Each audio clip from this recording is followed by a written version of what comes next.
আজ তোমাদের সাথে কুলফি রেসিপি শেয়ার করতে চলেছি। তো প্রথমে আমার কি লাগছে, 500 দুধ লেগেছে।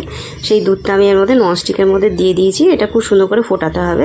এরপরে লাগছে একটা আম আর চিনি তো অবশ্যই লাগবে। চিনি দিয়ে দিয়েছি 1 বাটি, দিয়ে এরপরে খুব সুন্দর করে নাড়িয়ে চাড়িয়ে এবার এটাকে ফোটাতে দেবো।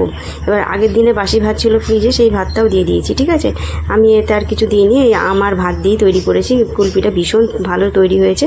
আচ্ছা, এরপরে কী করছি, ঠান্ডা দুধের মধ্যে 2 চামচ কাস্টার্ড পাউডার দিয়ে দিয়েছি।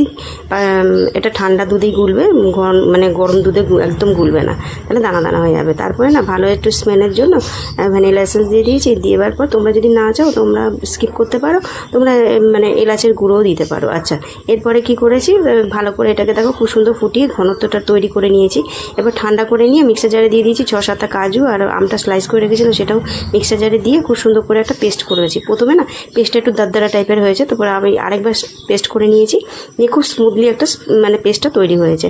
হওয়ার পর তারপর আমার ছেলে আইসক্রিম নিয়ে এসেছিলো। এবার কাচের হান্ডিগুলো খুব সুন্দর, দেখতেও ভালো লাগছিলো। আমি প্রথমে ভেবেছিলাম যে গ্লাসে তৈরি করবো কুলফিটা, তারপরে দেখলাম আমার ছেলে বললো, মা এতে তুমি তৈরি করো, খুব ভালো লাগবে দেখতে। সত্যি ভালো লেগেছিলো, খেতে তো অবশ্যই ভালো লেগেছিলো। তোমরা এটাকে মানে তৈরি করে অবশ্যই তৈরি করে সবার সাথে শেয়ার করো, সবাইকে খাইও, ভীষণ ভালো লাগবে। একটা নতুনত্ব রেসিপি, বাসি ভাতের মানে কুলফি। তো আমি এভাবে এর ওপরে সব পেস্টের ওপরে বাদাম আর কেশর দিয়ে গার্নিশিং করে নিয়েছি। সারা রাত ফ্রিজে রেখে দেবো। এবার হয়ে গেল হান্ডি কুলফি, অলমোস্ট ডান।